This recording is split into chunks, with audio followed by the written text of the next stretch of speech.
नमस्कार, स्वागत है आपका जी बिजनेस में। मैं हूं दीपक डोभाल और शुरुआत हम कर रहे हैं भारत और चीन सीमा पर उपजे तनाव की। तो इस बीच प्रधानमंत्री नरेंद्र मोदी का साफ तौर पर एक कड़ा संदेश प्रधानमंत्री नरेंद्र मोदी की तरफ से आया है। प्रधानमंत्री नरेंद्र मोदी ने साफ कहा है कि कोई भी देश भ्रम में न रहे। भारत हमेशा से एक शांति प्रिय देश रहा है, हम शांति चाहते हैं, लेकिन उकसावे की कार्रवाई की गई तो उसका करारा जवाब दिया जाएगा। प्रधानमंत्री नरेंद्र मोदी की तरफ से ये बयान साफ तौर पर चीन को एक मुंह तोड़ जवाब के तौर पर फिलहाल दिखा जा रहा है। पीएम मोदी ने कहा कि जवानों का बलिदान बिल्कुल भी व्यर्थ नहीं जाएगा। आपको बता दें कि हिंसक झड़प में भारत के 20 सैनिक जो हैं वो शहीद हुए हैं, उन्हें शहादत मिली है, जबकि खबर यह है कि चीन के भी 43 सैनिकों को भारतीय सैनिकों ने हताहत किया है। चीन के विदेश मंत्रालय ने हालांकि नुकसान होने की बात कबूली नहीं है, लेकिन उनकी तरफ से ये कहा गया है कि उनकी तरफ कुछ नुकसान हुआ है, लेकिन एग्जैक्टली आंकड़ा कितना है इस बारे में उनकी तरफ से कोई आधिकारिक बयान या कोई आंकड़ा जारी नहीं किया गया है। इस बीच रक्षा मंत्री राजनाथ सिंह ने तीनों सेना प्रमुखों और देश के रक्षा प्रमुख बिपिन रावत के साथ, जो आर्मी चीफ, उनके साथ बैठक की। बैठक में एलएसी पर बने हालात को लेकर चर्चा की गई। देश में उत्तरी, पश्चिमी और पूर्वी भारत के हर एयरबेस को तैयार रहने को कहा गया है। समुद्र में भी गश्त तेज कर दी गई है। उत्तराखंड और हिमाचल में जो भारत चीन सीमा से सटे हुए जितने भी इलाके हैं उन्हें हाई अलर्ट पर रखा गया है। और इसी बीच 19 जून को प्रधानमंत्री नरेंद्र मोदी इस मसले पर एक सर्वदलीय बैठक भी बुला रहे हैं। सारे दलों के साथ वो इस मसले पर विस्तार से चर्चा करेंगे। हम कभी किसी को भी उकसाते नहीं है, लेकिन हम अपने देश की अखंडता और संप्रभुता के साथ समझौता भी नहीं करते हैं। जब भी समय आया है, हमने देश की अखंडता और संप्रभुता की रक्षा करने में अपनी शक्ति का प्रदर्शन किया है, अपनी क्षमताओं को साबित किया है।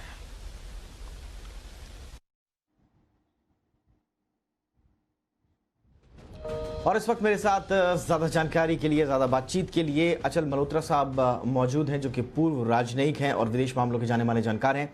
एम्बेसडर मल्होत्रा, बहुत बहुत स्वागत है आपका। सर, प्रधानमंत्री नरेंद्र मोदी का ये जो बयान आया है, उनमें साफ तौर पर कहा है कि संप्रभुता की रक्षा करना भारत का परम धर्म है और हम पीछे नहीं हटेंगे इससे। इस बयान को आप किस रूप में देखते हैं? देखिए, प्रधानमंत्री जी के बयान में दो तीन बातें जो है बहुत ही खास तौर से उभर के आई हैं। एक तो उन्होंने इस तरफ इशारा किया है कि भारत जो है एक ऐसा देश है, शांति प्रिय है, जो संयम बरतता है, और इस परिस्थिति में भी संयम, लेकिन दृढ़ता के साथ। संयम का ये मतलब नहीं है कि हम कमजोर हैं। अगर हमारे इंटरेस्ट को कोई ठेस पहुंचाने की कोशिश करेगा तो हम उसका बड़ी ही दृढ़ता से मुकाबला करेंगे। मैसेज क्लियर है कि आप अगर हमें उकसाओगे तो हम पीछे नहीं हटने वाले हैं। हम अपनी तरफ से कोई पहल नहीं करेंगे, हम अपनी तरफ से कोई ऐसा काम नहीं करेंगे जिससे वाद विवाद बढ़े। और उन्होंने जो वुहान स्पिरिट में से भी कोट किया है इस मैसेज में, जो एक बहुत बड़ी बात वुहान स्पिरिट से निकल के आई थी, कि हमें हर मुमकिन कोशिश करनी है कि जो हमारे मतभेद है वो विवादों में ना बदल जाए। Differences must not become disputes.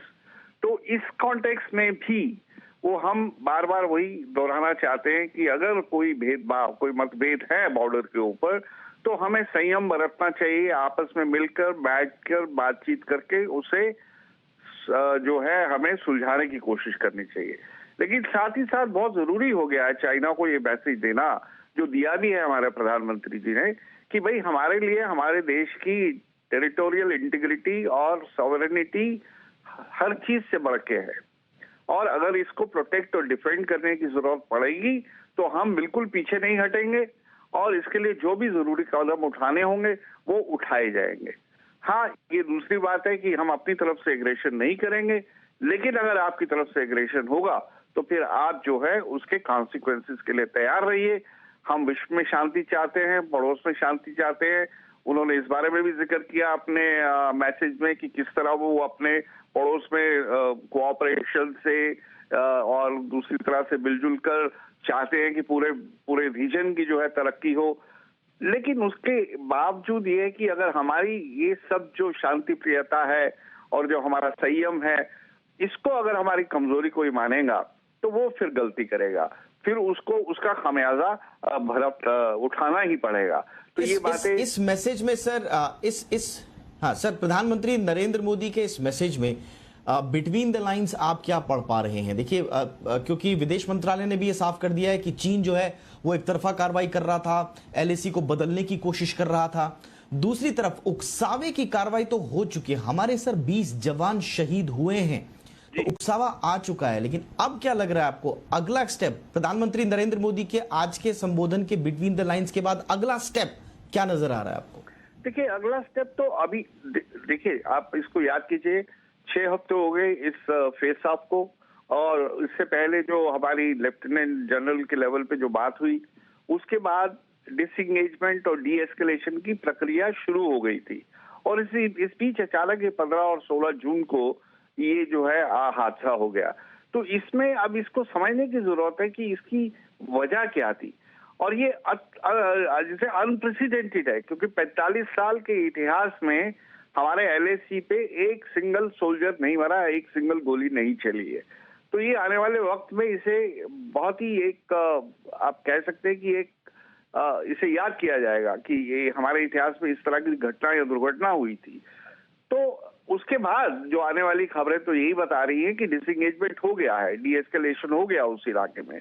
तो शायद चाइना की कम्युनिस्ट पार्टी में या कम्युनिस्ट पार्टी की एक्सटेंशन जो है उनकी पीएलए, पीपल्स लिबरेशन आर्मी, उसमें हो सकता है कुछ ऐसे तत्व थे कि जाते जाते भी उन्होंने कहा कि इस विवाद को जो है में खटास डाल के जाया जाए और कुछ ऐसा काम किया जाए कि जिससे कोई अपनी तरफ से मैसेज देने की कोशिश करें कि हम डिसएंगेज तो कर रहे हैं, लेकिन ये हमें जाते जाते हम आपको जो नुकसान पहुंचा सकते हैं उसे पहुंचाएंगे। बहरहाल अब सवाल है कि इससे आगे क्या?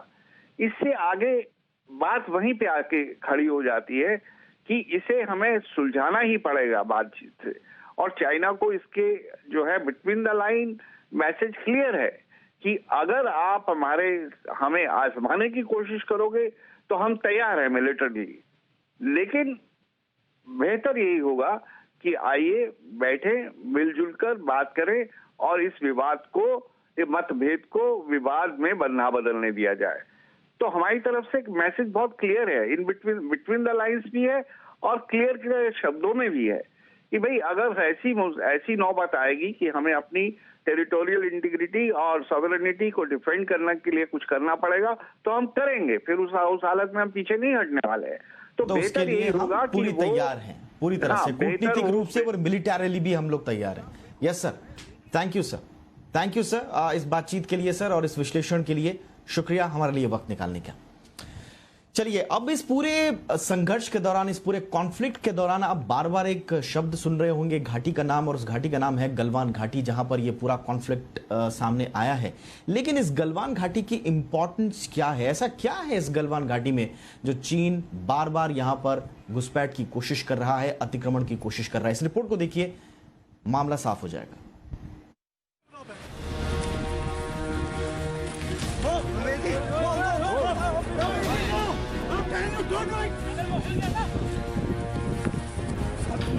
ये भारत और चीन के सैनिकों के बीच हुई झड़प का पुराना वीडियो है, और कल गलवान घाटी में भी दोनों देशों के सैनिक इसी तरह एक दूसरे से भिड़ गए। अब आपको बताते हैं कि गलवान घाटी भारत के लिए क्यों जरूरी है। गलवान घाटी लद्दाख और अक्साई चिन के बीच वास्तविक नियंत्रण रेखा के करीब है। गलवान घाटी पर वास्तविक नियंत्रण रेखा अक्साई चिन को भारत से अलग करती है, और अक्साई चिन पर साल 1962 के युद्ध में चीन ने कब्जा कर लिया था। साल 1962 में हुए युद्ध में भी गलवान घाटी के इलाके में ही संघर्ष की शुरुआत हुई थी। यह इलाका भारत के लिए सामरिक रूप से बेहद महत्वपूर्ण है, क्योंकि ये चीन के शिनजियांग प्रांत और लद्दाख की सीमा से लगा हुआ है, और यहाँ पर भारत की मौजूदगी से चीन की परेशानी बढ़ रही है। अगर लद्दाख में भारतीय सैन्य निर्माण कर रहा है तो वहां से भारत के लिए चीन पर नजर रखने में आसानी होगी। यहाँ पर दोनों देशों के बीच विवाद की शुरुआत तब हुई जब भारत ने अपनी सीमा में निर्माण का काम शुरू किया। चीन पहले ही अपने नियंत्रण वाले इलाके में निर्माण कर चुका है और अब वो मौजूदा स्थिति बनाए रखने की बात करता है। गलवान घाटी क्योंकि चाइना के लिए बहुत बहुत जरूरी है आज के दौर में, वहां से पीछे हटने के लिए थोड़ा प्रॉब्लम हुआ चाइनीज को। पहले चीन को भारत से कोई समस्या नहीं थी, लेकिन साल 1962 के मुकाबले आज का भारत ज्यादा शक्तिशाली और आर्थिक रूप से भी ताकतवर है। यानी कि भारत सीमा पर लद्दाख सहित सभी जगहों पर अपनी स्थिति मजबूत करना चाहता है। लद्दाख में भारत की इसी कोशिश को चीन अपने लिए चुनौती मानता है। कृष्ण मोहन मिश्रा के साथ ब्यूरो रिपोर्ट, जी मीडिया।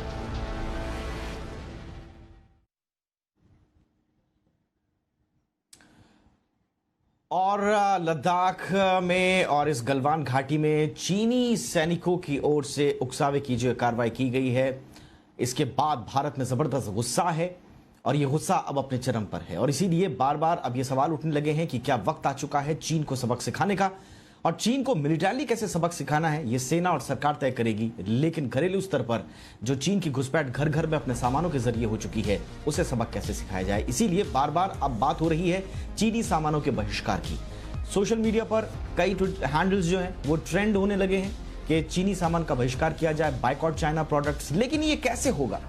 आखिर चाइना के जो प्रोडक्ट्स हैं उनका भारतीय बाजारों पर कितना कब्जा है, इकोनॉमी पर कितना कब्जा है, इसको विस्तार से समझने की कोशिश करेंगे। और चीनी सामान का बहिष्कार आखिर कैसे होगा एक्चुअल में, उसका रोड मैप क्या होगा, ये हम एक्सपर्ट से समझने की कोशिश करेंगे। आज 6 बजे देखना मत भूलिएगा हमारा खास कार्यक्रम चीनी चीजों को चलता करो। ये बात कही जा रही है, लेकिन एक्चुअल में ये बात होगी कैसे मुकम्मल, इस पर बात करेंगे शाम 6 बजे। आप देखना मत भूलिएगा हमारी खास पेशकश, आपकी खबर आपका फायदा।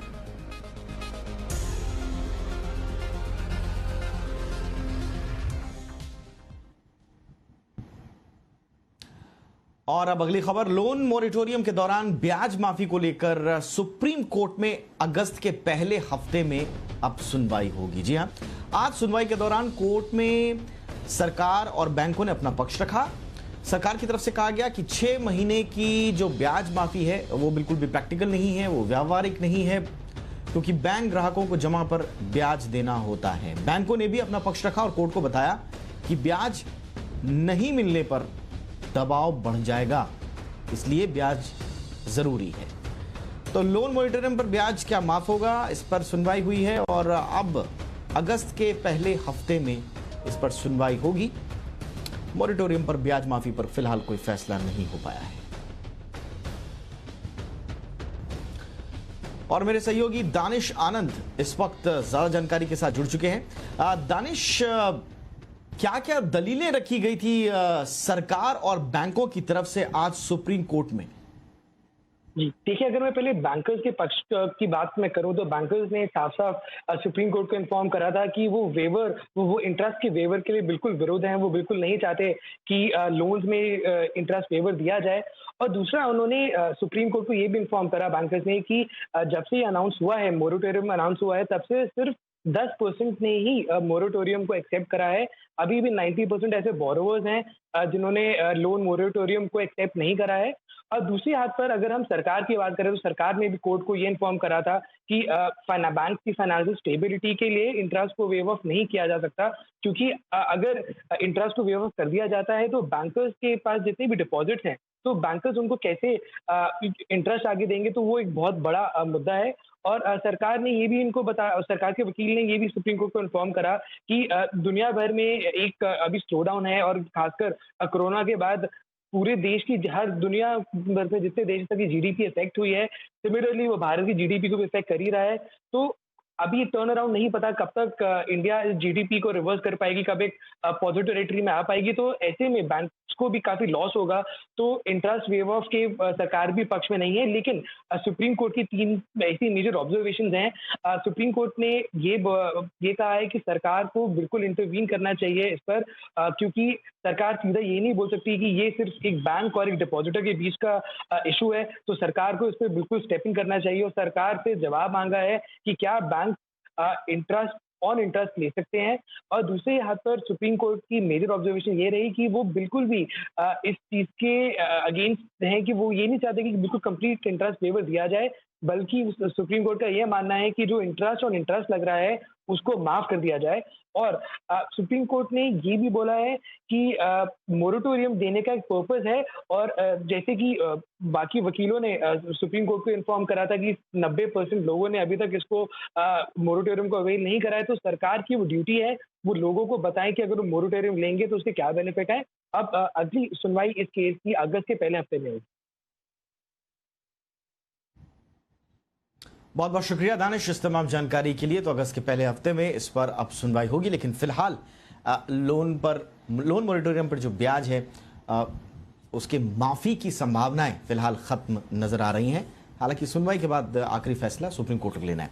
बहरहाल आगे बढ़ते हैं और अब बात करते हैं देश में कोरोना से जुड़े मामलों की, जो लगातार हर दिन एक नया रिकॉर्ड बना रहा है संक्रमण के मामले। जी हाँ, 15 राज्यों के मुख्यमंत्रियों के साथ जो बैठक हुई है उसके बारे में भी आपको बताएंगे प्रधानमंत्री की, लेकिन उससे पहले जो आंकड़ा है वो लगातार बढ़ता जा रहा है। और साथ ही साथ चिंता की बात यह है कि जो मौत का आंकड़ा है वो अब एक नए रिकॉर्ड पर पहुंच चुका है।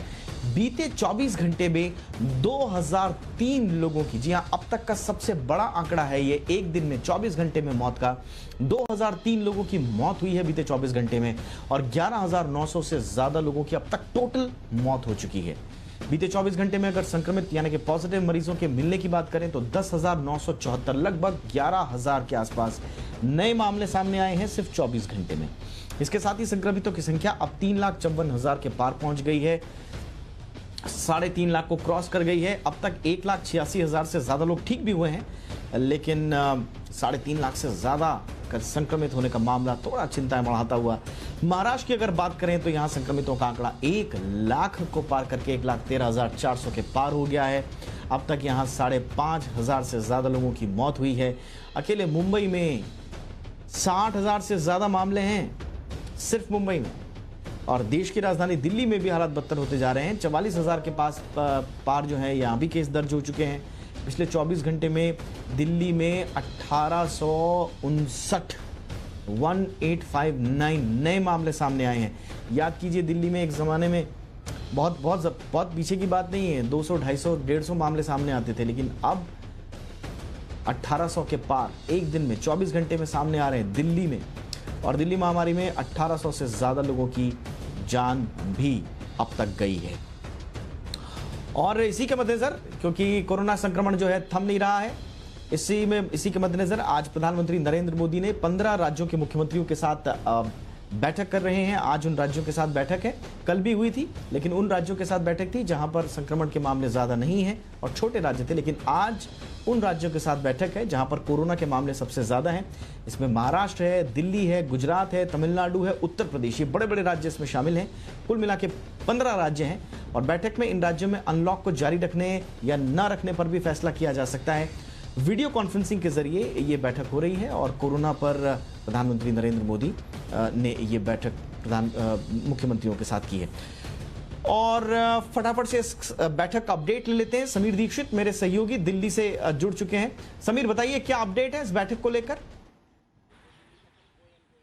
बिल्कुल, जो डरावने आंकड़े आपने पेश किए हैं कि जिस तरीके से देश में मौत का आंकड़ा लगातार ऊपर जा रहा है, 11,000 के करीब है, और उसी तरीके से जो कोरोना संक्रमित मामले भी 3.5 लाख के आंकड़े को पार कर चुका है। इसी को देखते हुए प्रधानमंत्री 7वीं बार देश के 15 अहम राज्यों के मुख्यमंत्रियों के साथ ही बैठक कर रहे हैं, मीटिंग कर रहे हैं। और ये बैठक इसलिए भी अहम है क्योंकि इसमें वो राज्य शामिल हैं जो लगातार जहाँ पर कोरोना संक्रमण के मामले बेतहाशा लगाम से आगे बढ़ रहे हैं।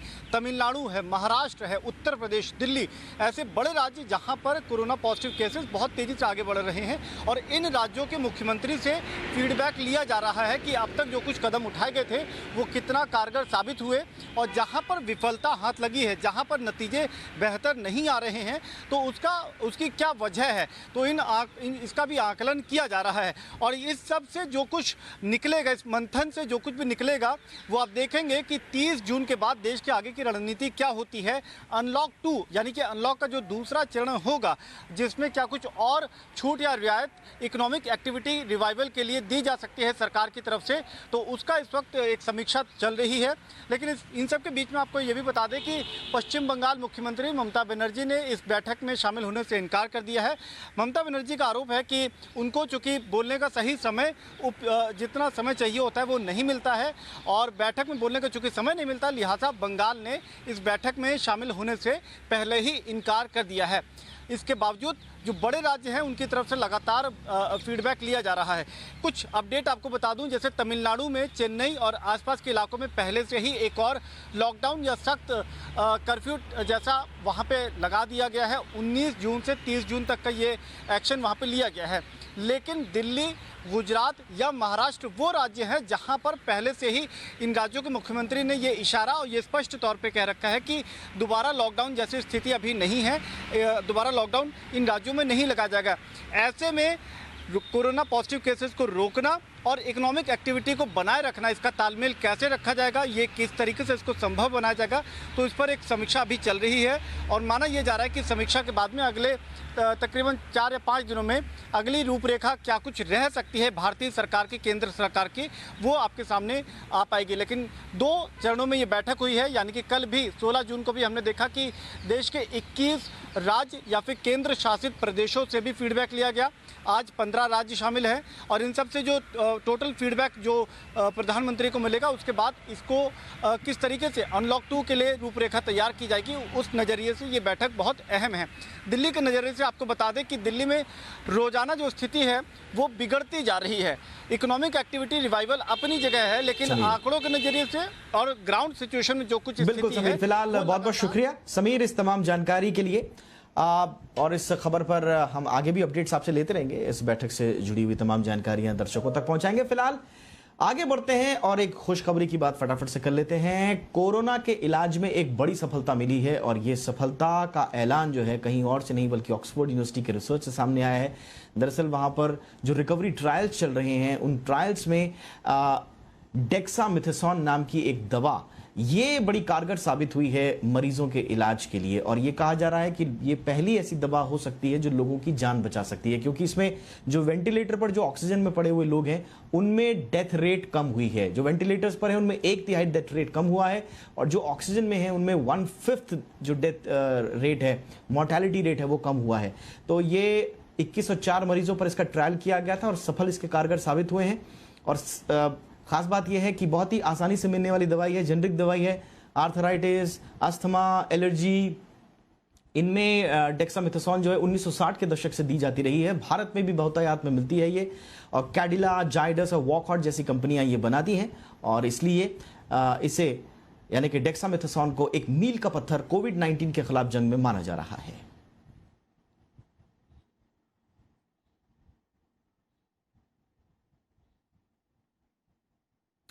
और अब बात मानसून की, जो कि देश में बहुत सारे इलाकों में समय से पहले ही पहुंच गया है। जी हां, दिल्ली में अगर बात करें तो दिल्ली में मानसून 27 जून से पहले दस्तक दे सकता है।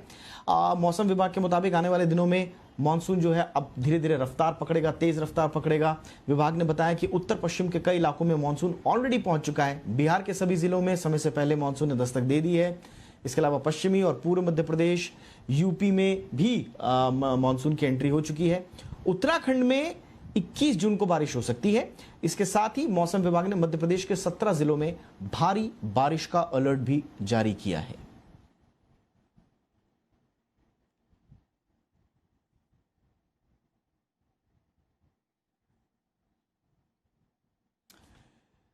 चलिए फटाफट से बात बाजार की कर लेते हैं। तो भारत और चीन के बीच जो विवाद चल रहा है, जो तनाव चल रहा है, उसका दबाव शेयर मार्केट पर भी देखने को मिला है। निफ्टी ऊपरी स्तरों से 125 पॉइंट फिसल गया। आज सेंसेक्स में भी 97 अंकों का फिसलन जो है वो देखी गई। 33,508 पर सेंसेक्स बंद हुआ है।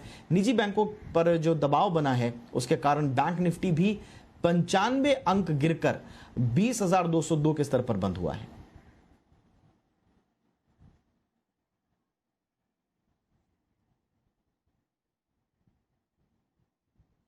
इसी के साथ इस बुलेटिन में इतना ही। इजाजत दें। नमस्कार।